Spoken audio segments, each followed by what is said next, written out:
Hello everyone, my name is Suman Khalid and I'm an international medical graduate from Pakistan. First of all, I want to thank APPNA YPC and whole team for giving us this opportunity to speak with you. And it's been an honor to be part of such prestigious event. Special thanks to Dr. Ashraf and Sonia for helping me to gather the information and present this topic. Our topic is evaluating perception of providers on prescribing naloxone to patients with opioid use disorder. Any question and any thoughts during our presentation are highly appreciated. Opioid use disorder have been significantly increasing, but first we need to know what is opioid use disorder.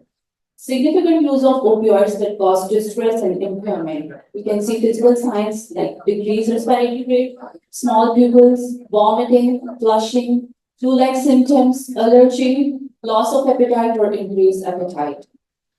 What are the causes? It could be the multi-product of causes like environmental, psychosocial, medical.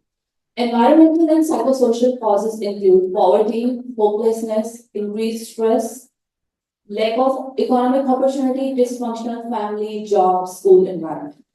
Medical issues includes like acute injuries, sprain fractures, ongoing mental treatments like depression, post-traumatic stress disorder, and post-op pain, palliative care, and so on. We have been seeing over the past 2 decades, opioid deaths have been significantly increased in the US. Over 16 million people in the worldwide and 2.1 million in the United States. What is causing this? The most dreadful complication is CNS depression and respiratory depression. But why respiratory depression occurs? It is due to low tidal volume, which leads to decreased respiratory rate and then cause significant death. There are two treatments for it, two opioid antagonists. One is naloxone and second is naltrexone. Naloxone have been seen to decrease crucial mortality in the patients affected with opioid use disorder.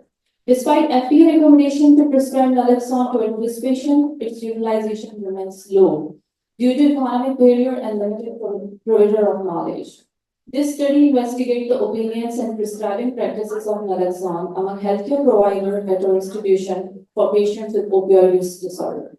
I'll hand over mic to Sonia and she is going to continue with methods and conclusion. Thank you so much.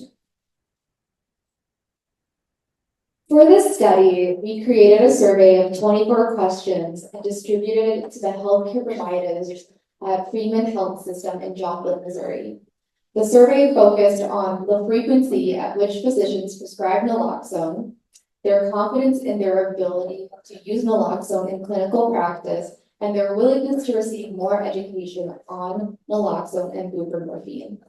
Of the 70 providers who received the survey, 48 completed it, 28 being male and 20 female. Our survey revealed that a significant amount of physicians are not asking their patients about naloxone access. Specifically, 2/3 of providers reported that they overlooked asking their patients this very important question. Half of the physicians reported low confidence in their ability to refer OUD patients to substance use clinics. Only 8 physicians felt more than 50% confident in referring patients to these clinics. Similarly, they reported low confidence in their ability to administer a Narcan kit when necessary.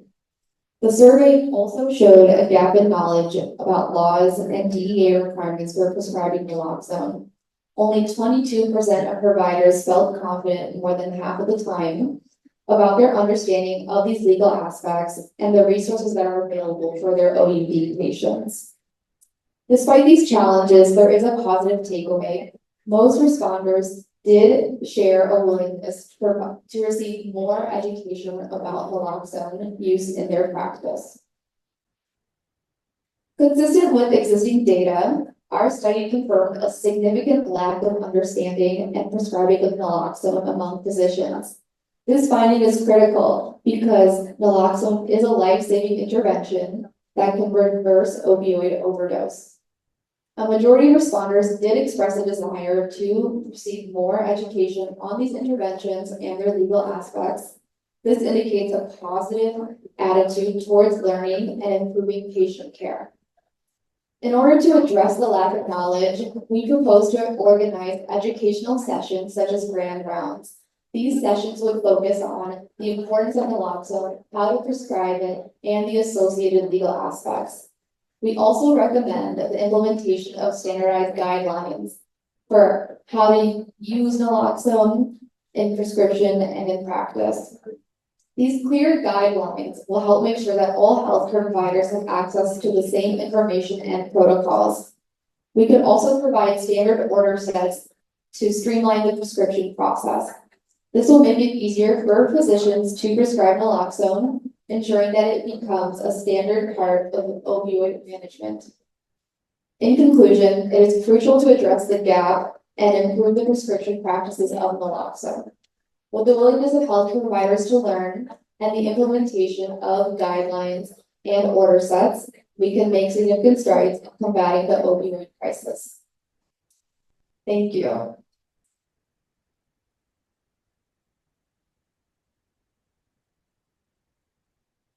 Any questions?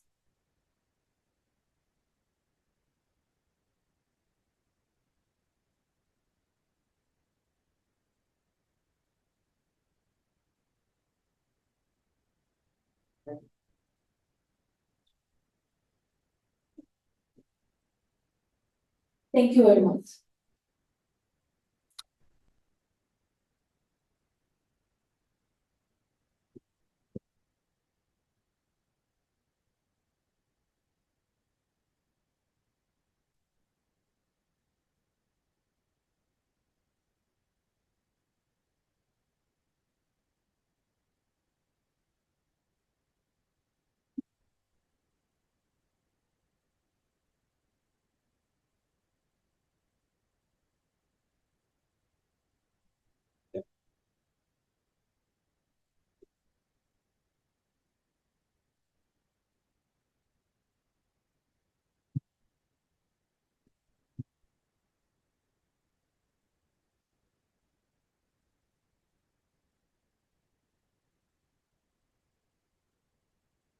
Thank you. Good afternoon, everyone. I'm going to be talking about retroperitoneal live sarcomas, talk about demographics, clinical pathological survival, role of radiation, and genomic analysis. So, retroperitoneal live sarcoma is extremely rare, with incidence of less than 1 per 100,000 malignancies in the US. Typically presents in the 6th decade of life and has a female and no sex predilection. And there's limited data on the demographic, clinical, and pathological factors associated with survival. Molecular alterations, given the recent rise in targeted therapy, is also not well known. So we aim to bridge the gap in literature and conducted a study using a CA database over a period of 20 years, from 2000 to 2020, and used ICD codes to identify patients with retroperitoneal sarcomas. The two study endpoints were disease-specific survival and overall survival. For statistical analysis, very briefly, we used Kaplan-Meier survival plots and log-rank test and cross proportional hazards, because we had time to evaluate data.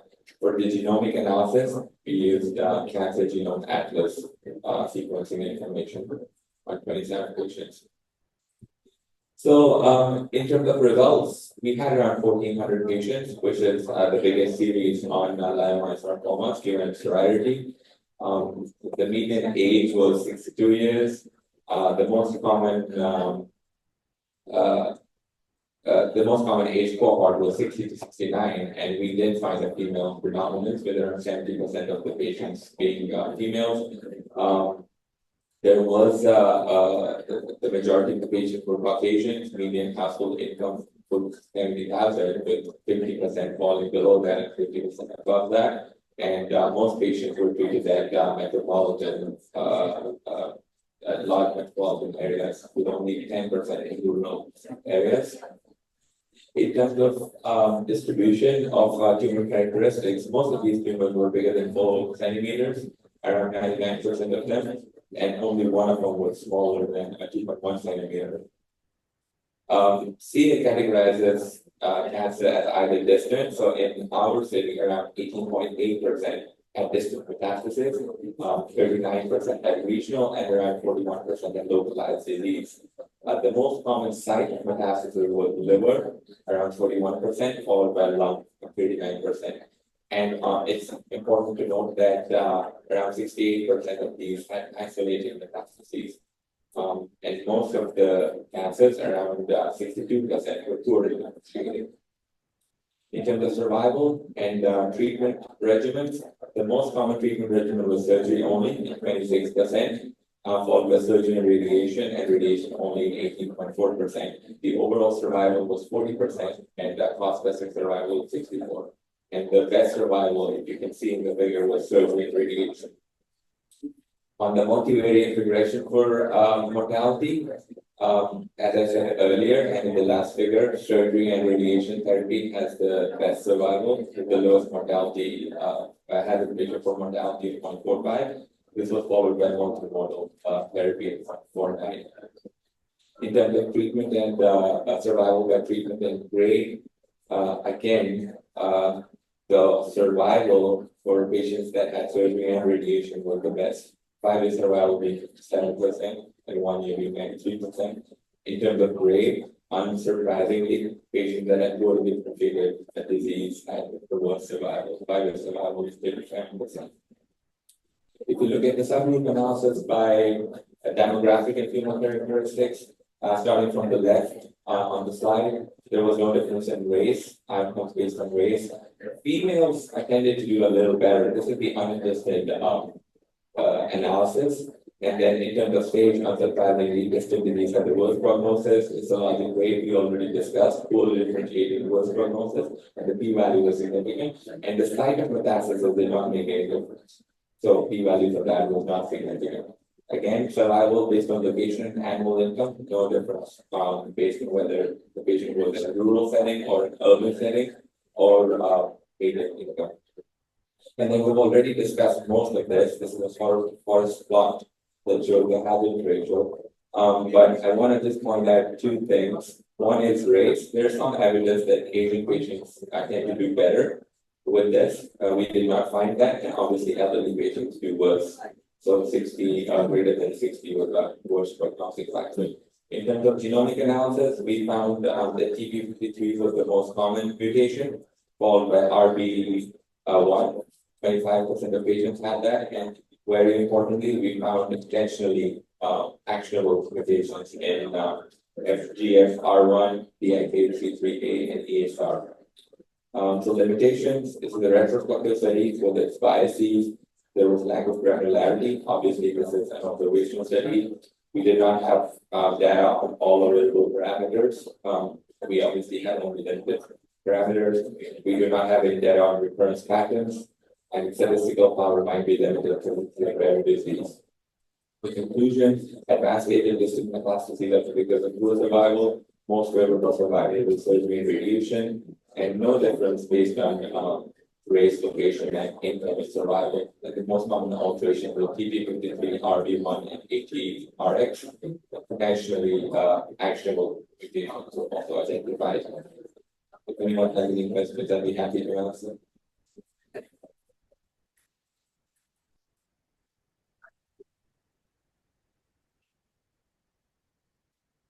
Think there's a question?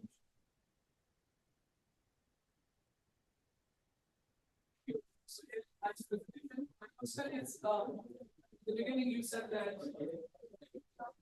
Thank you, nice presentation. My question is, in the beginning you said that there is no gender association with that, and then you find a field like more difference in women. So any comment on that? And secondly, how did you integrate the SEER with the genomic analysis? So the genomic analysis is completely separate. It's not integrated with what we found. That data is separate data. It's not from SEER. But that data, if I can go back to the slide, is from another database. It's going to take forever. So you did. Yeah, that's one from SEER and one from. Yeah, that's Cancer Genome Atlas. So that's a separate database. We did not integrate both the databases. And the gender predilection that I mentioned, that's based on literature, but there's not any big series on this topic. So this is the biggest series that we came up with. That's based upon case reports. So obviously it's not a very accurate representation. That's why maybe there's a difference between what we found and what's already been published. I was of the impression that you inferred genomic from the seed, and seed actually doesn't have the genomics. No, of course.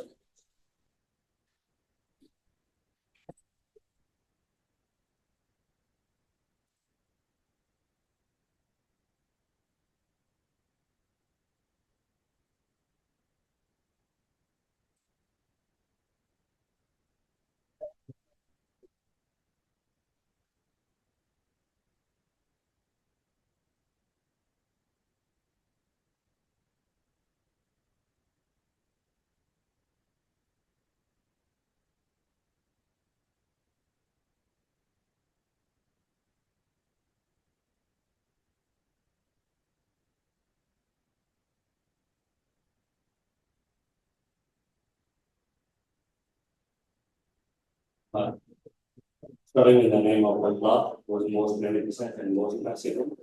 Good afternoon, everyone. Myself, Dr. APPNA, recently graduated from the University of Medical Health and Sciences, London. I am major applicant and applying for MATE in this year in internal medicine. Today, I am very excited to be here to share my presentation on this auspicious occasion of APPNA YPC annual conference.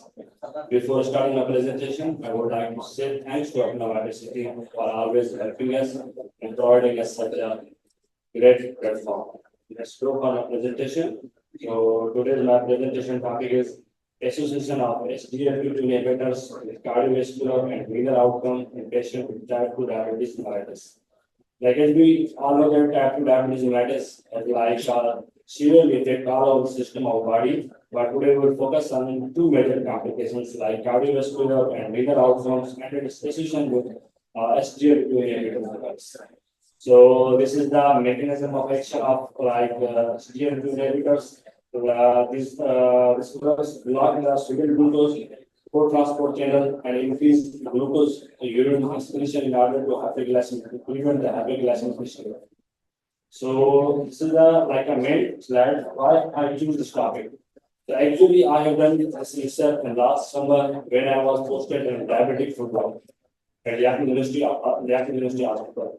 I have closely observed the diabetic patients and their complications and their like management options. Along with that, I attend like many conferences, mortality and morbidity meeting and diabetes mellitus. And then I realized like diabetes is not only common in our country, but it's most prevalent disease right now in all over the world. That's why WHO says this is a global epidemic. So this thing stimulated me to work on this topic. So it was a collective research which was done by me and some of my college house officers and like some PGs and our professors all were involved in this research. So our selection criteria, inclusion criteria was that we only selected adult patients treated with SGLT2 inhibitors for a minimum period of 6 months. So this was our abstract. This is study conducted at Yale University Medical Health and Science. Our aim to evaluate the impact of sodium glucose transport 2 inhibitors on cardiovascular and renal outcome in patients with type 2 diabetes mellitus. So this was the main approach what we have done in our work. Like already diabetic individuals are highly susceptible to cardiovascular complications including stroke, myocardial infarction, and also susceptible to interstitial renal disease, chronic kidney disease. These complications played a significant role to increase the mortality and reduce the quality of life and increase healthcare expenditures in this population. But in the past, glycemic control has been the primary goal in the management of type 2 diabetes mellitus in order to prevent the microvascular complications. The transitional shift has occurred with the realization that macrovascular and renal complications impose a huge burden in individuals with type 2 diabetes mellitus. This transition significantly increased the treatment approach towards the SGLT2 inhibitors, which are highly revolutionized and ideal drugs to reduce these complications. the 20 patients who is diagnosed with type 2 diabetes mellitus. So this was our materials and methods. So we have done this study in July 2023 to January 2024, and this was a cross-sectional investigation. And the study cohort composed of 200 patients that was diagnosed with type 2 diabetes, and our selection, we selected patients through convent sampling. So, and we divide our participants on the basis of their age, their gender, their BMI, their HbA1c, and diabetic durations. So this is the result. The result was very interesting. I told you we have 200 patients. The results were varying in different groups. We divide different groups on the basis of their age, their gender, their HbA1c level, their BMI. So we have total 200 patients, from which 102 patients whose age were less than 55 years old, from which I have seen like 8 patients developed cardiac complications. This drug is highly effective. So those patients whose age is less than 55 years old age, and more effective in male patients, and more effective in the patient whose HbA1c level is less than 7%. And this drug is also more effective in those patients whose BMI is less than 25%. So this was our conclusion. So this study presented support that the patient who was diagnosed with type 2 diabetes mellitus and who take the SGLT inhibitors experience a decrease in the occurrence of severe cardiac and renal complications. So our study told us like the 10 and 7% event rate for a major adverse cardiac event and renal disease progression. So I want to clear you what's event rate. If we have 100 diabetic patients and they all use SGLT inhibitor drugs for a minimum of 6 months, only from 100%, like 10 patients will develop cardiac renal complications. Means this drug will save 90% people from developing these complications. This drug is 90% effective drugs to reduce these complications. So thank you so much. Do you have any question?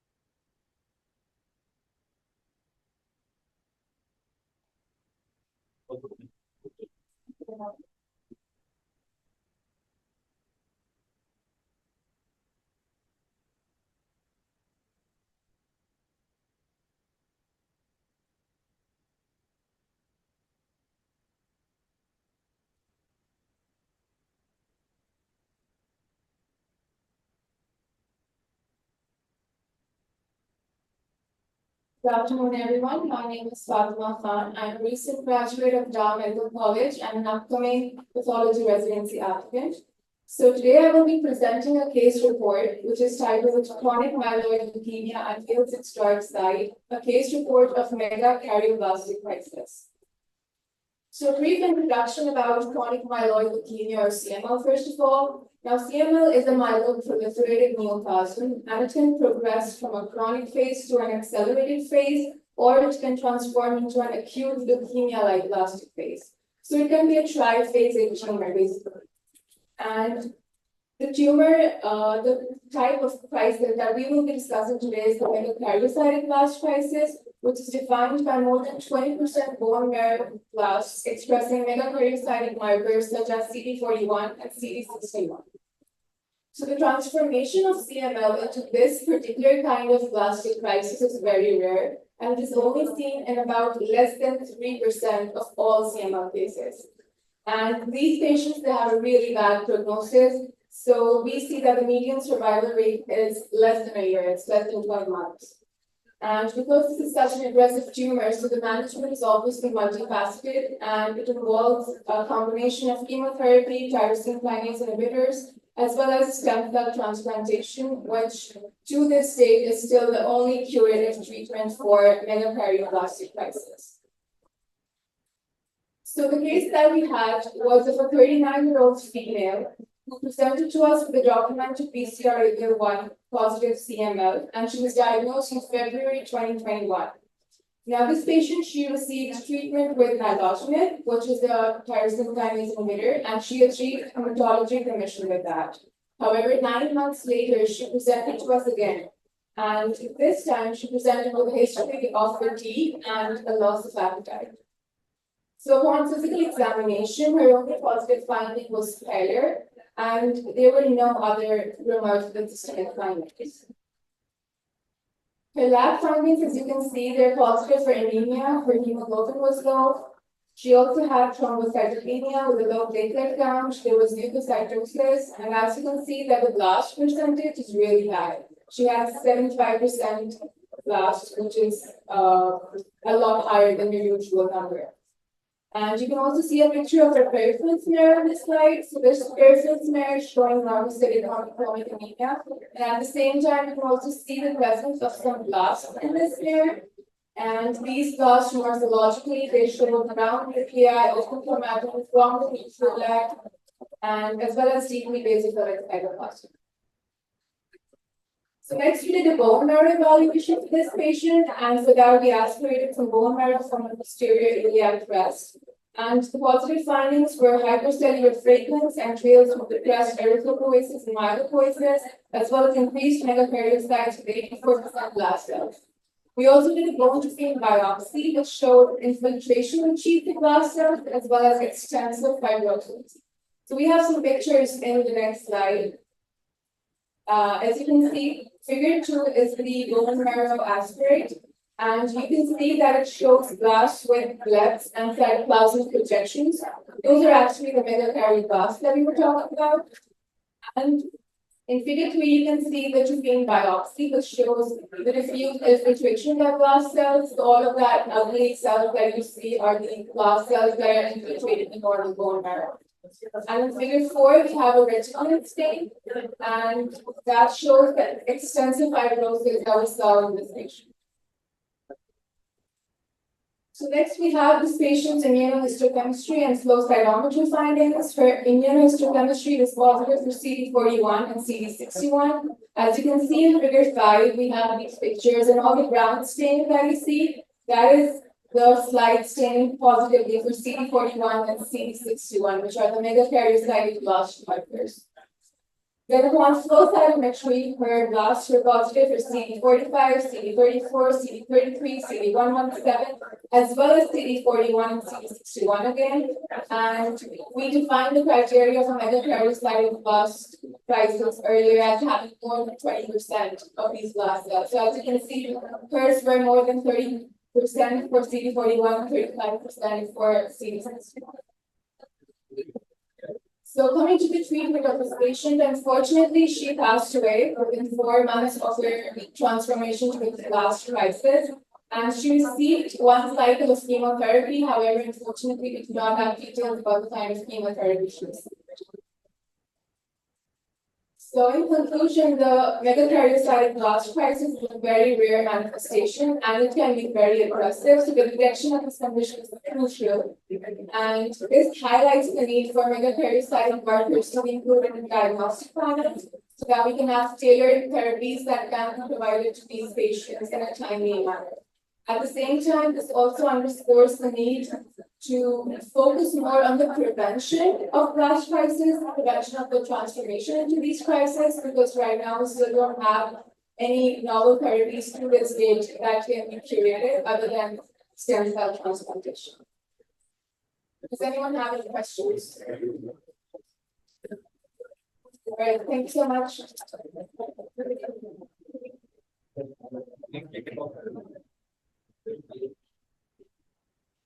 भैया आप लोग आ जाए I think ये लोग सुबह नीचे आ जाएंगे तो then we'll call them. We'll call you guys one by one. Side.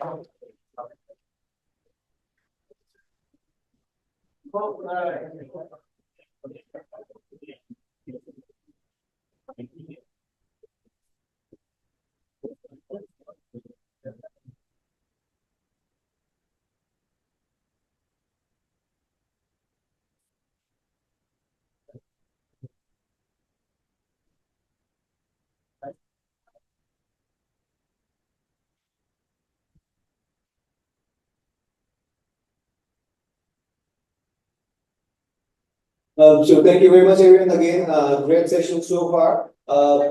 Anyone among the audience, you are welcome to kind of go through the posters, ask any questions that you might have. If we have any faculty around here, you're also welcome to go around and please talk to the students and whoever have presented the posters. And in the meantime, I think Kuman, you will announce the further remarks.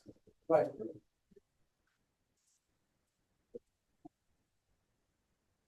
So if you guys can maybe just come forward.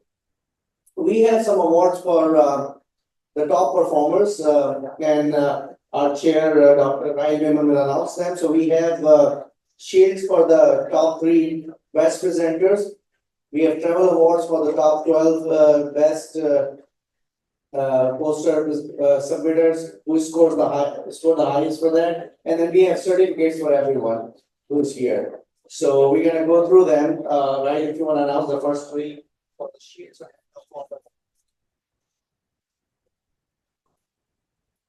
To announce the top 3. The first one is Dr. Samia Ahmed. Excuse me, everyone here. Is Samia Ahmed?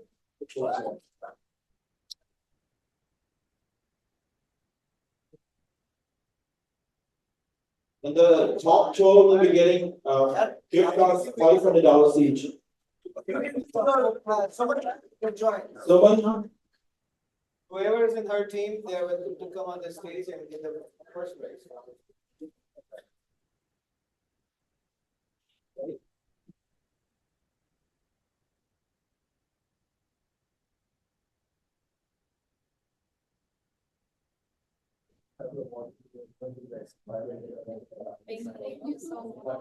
And then certificates as well, we'll give it to you. Second one is Ahmed Sohail. You have anyone ever heard about it? No, yeah, thank you. So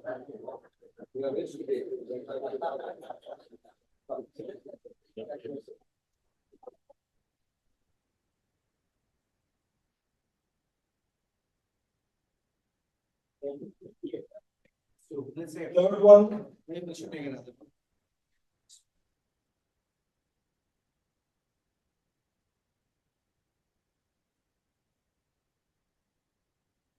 third one is Dr. Fatma Asad.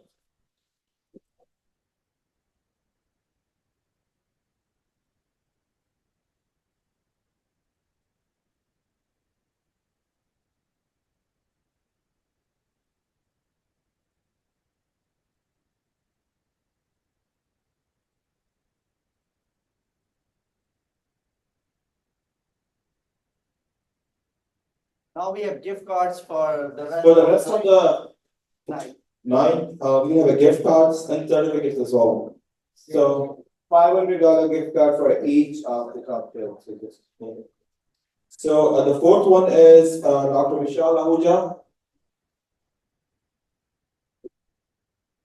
Can you get the names and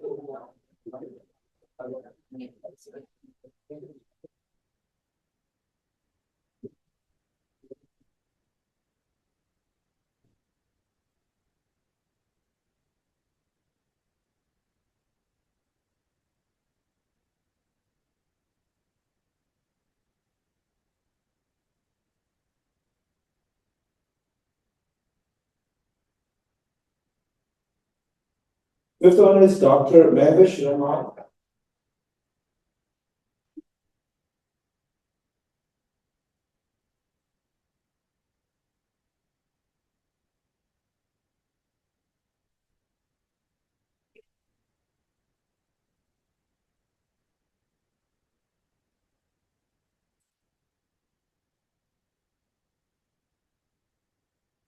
Sixth one is Dr. Saira Shah.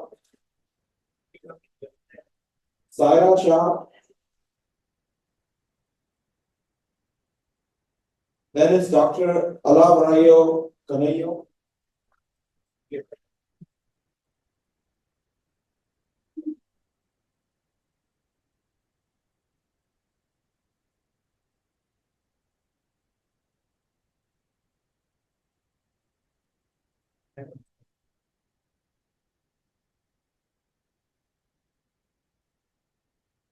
Then Dr. Amir Khan.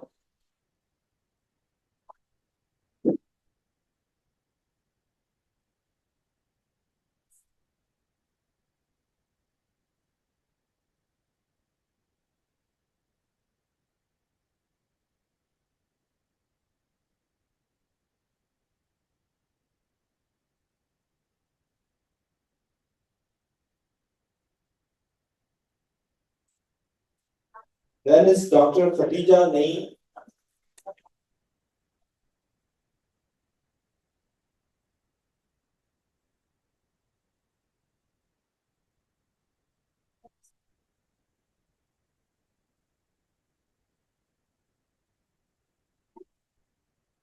Then Dr. Salman Akram.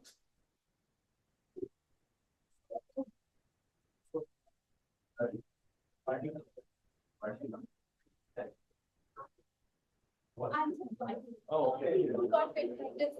Oh, so Dr. Akram is not clinical, his wife is there.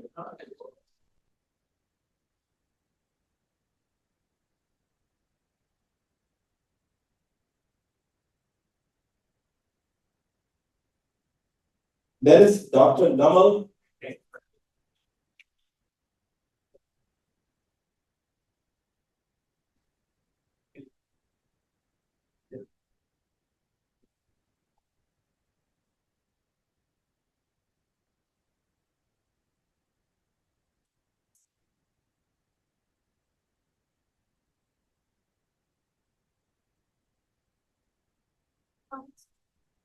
Then we have Dr. Wafal Sahil.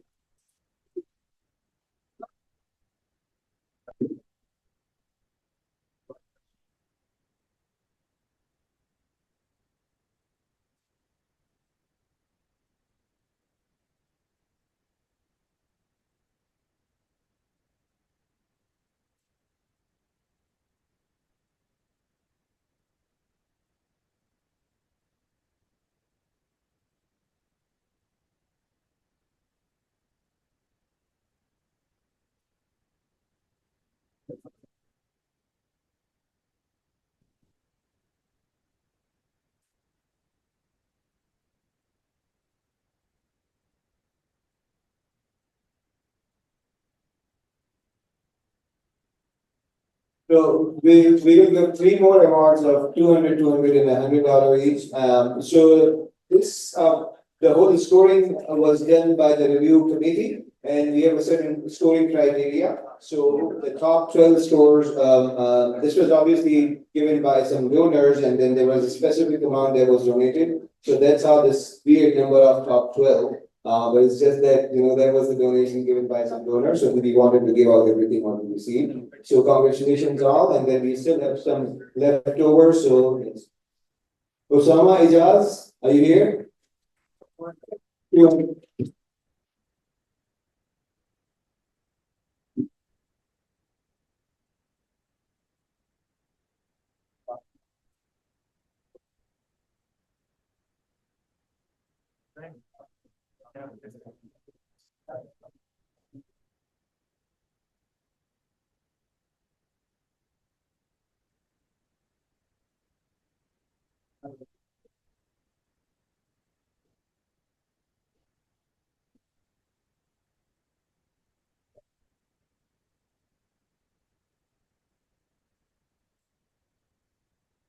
It's Dr. Rabia Najib.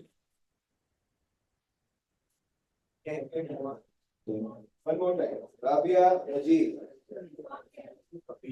Was she here for the poster? This is a travel award only, so whoever is here, we will only give it to, this is only travel award, so if she's not here, then. Okay.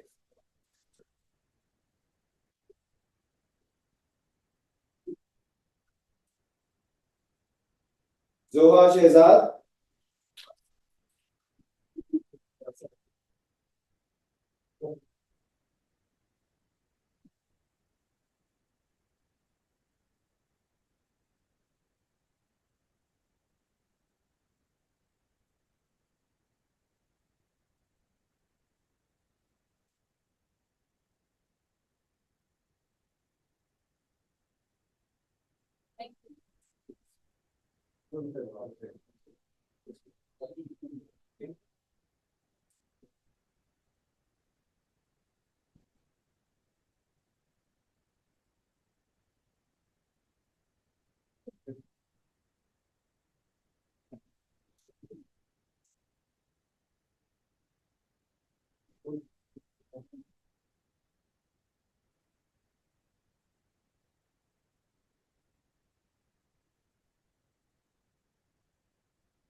Last one is Tasadduk Hussain.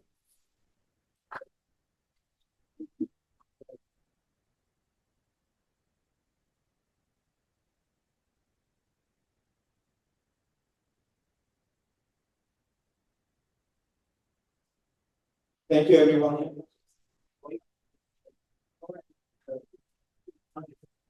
Maybe right here.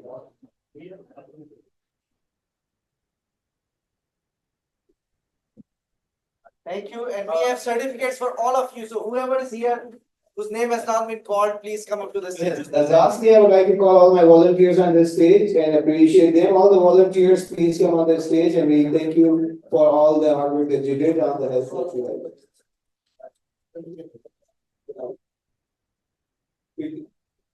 So all the so poster presenters, we have certificates.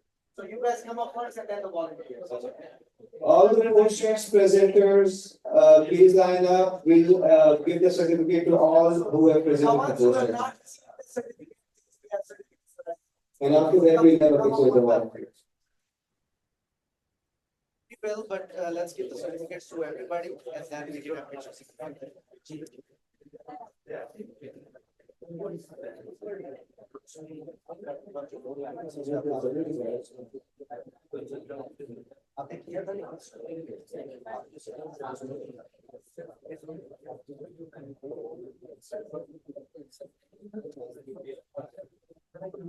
So, please, everyone, we want each presenter from each poster on the stage. We have one certificate per poster only. Based on your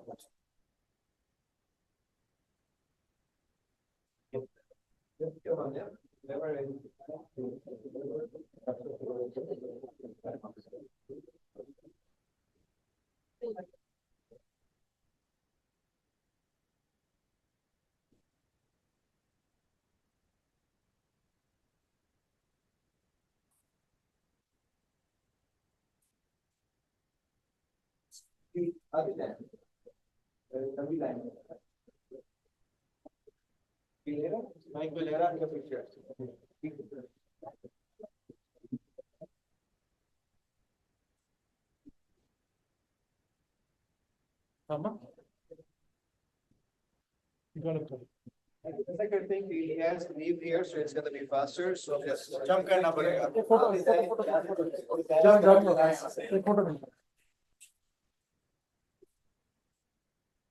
photo खींच में video बनानी So poster के बाद we'll have the volunteers. Let us know when the presenters are done.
How many more poster presenters?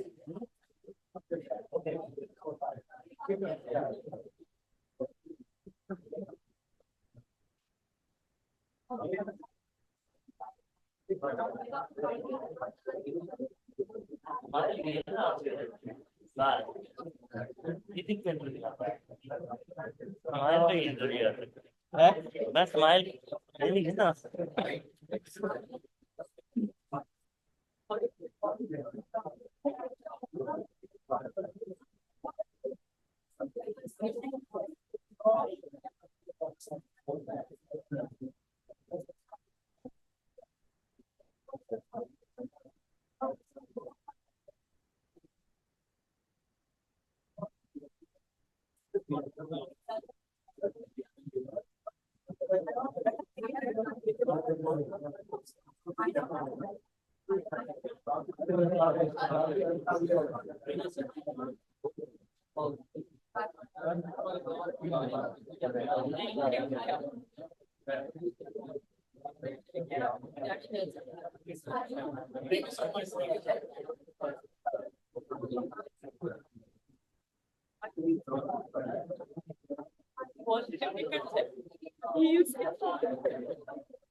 No.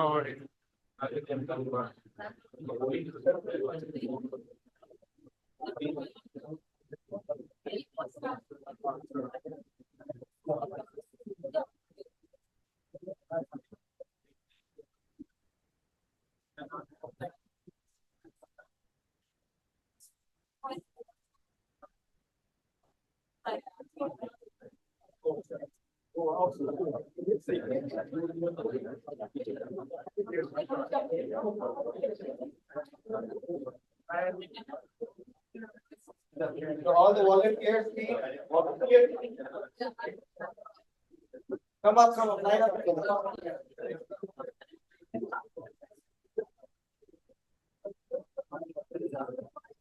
What can you take the picture with the volunteers?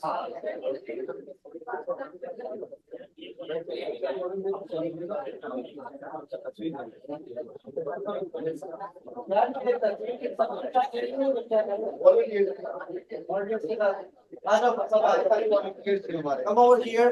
Now we need to take pictures with our YPC. All right, volunteers will be volunteers. Only volunteers. Only volunteers.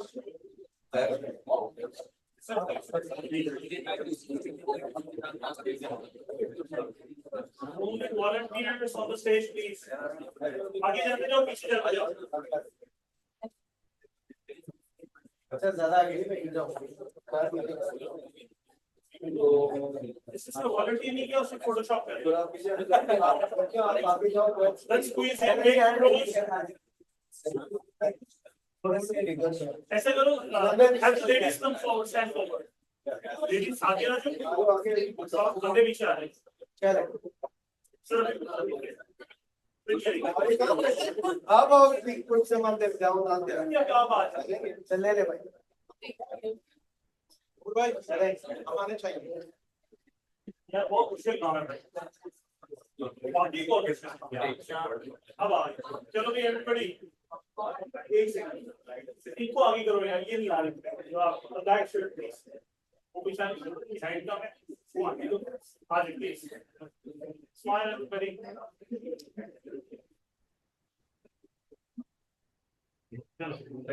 यार सारे हमारे members आ जाओ एक दफा YPC. Sadiq भाई आ जाए यार.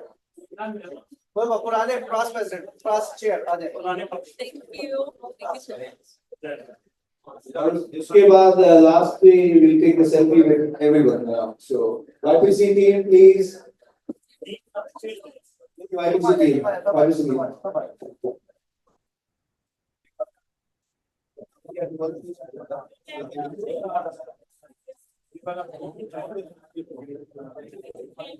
YPC team, please on the stage. चला गया.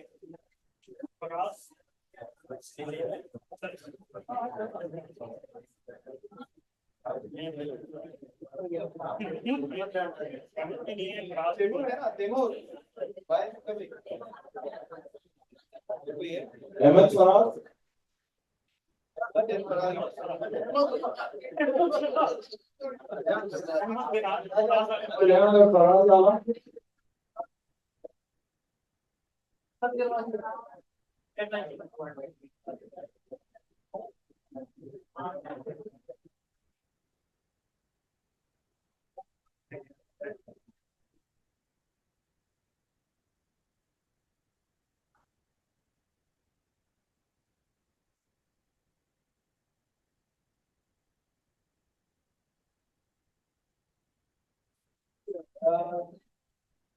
Everyone, if you guys would like to come for a selfie, you're welcome to. इस टेबल के यहाँ पे आ जाए सब लोग हम स्टेज से सेल्फी करेंगे. Everyone here for a selfie. इस टेबल के पीछे यार थोड़ा पीछे ये वाले देखिए अदरवाइज ये काम थोड़ा Alright. two steps back आ जाए selfie के लिए everyone approach. let the girls come forward आप लड़के लंबे और थोड़ा पीछे लड़के पीछे जाओ चलो. देखिए आप Alright. Ready?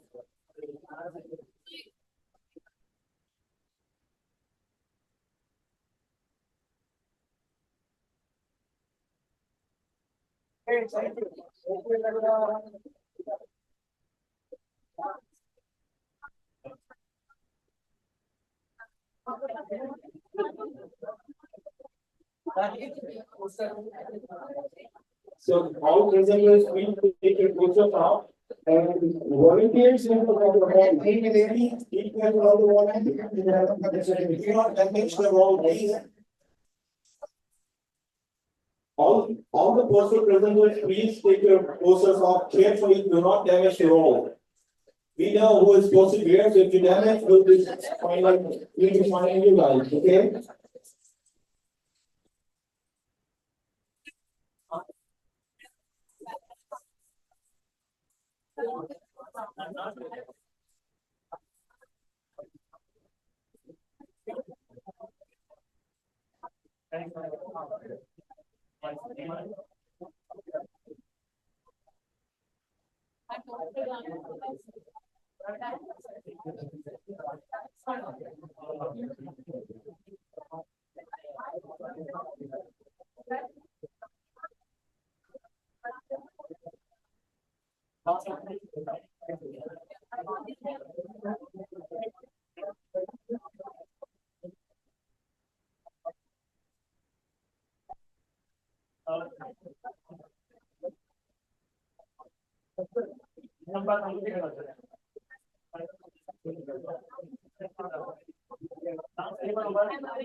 So I think we missed one person who worked really hard, putting up all the, we're only here because of her, Uruba. She's a volunteer in the YPC, research committee, and she and another, volunteer,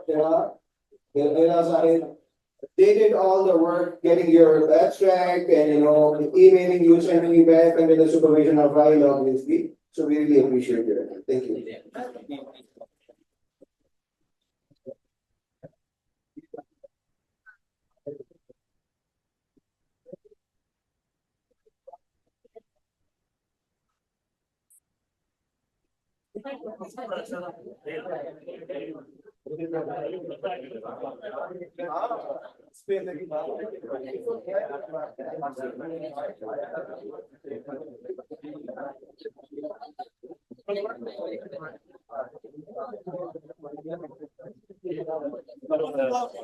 दोबारा photo निकालने गया था, घर में बुलाया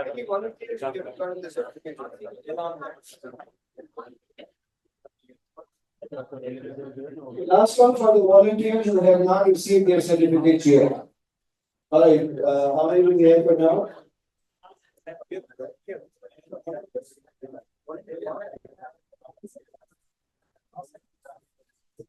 Right. Okay, so 1, 2.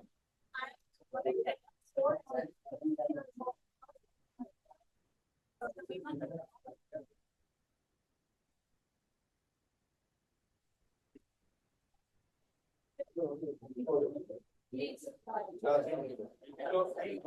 for now, we just have council certificate for the volunteers, so, but you will be getting certificates in the mail and by not, you will, your promises certificate should get them. So we can have just 4, whoever has not received the certificate, otherwise please come. Azatun, you have not received, Azatun. Aisha, ये पहले आ गए लोग कौन के कोई भी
I don't think कोई session है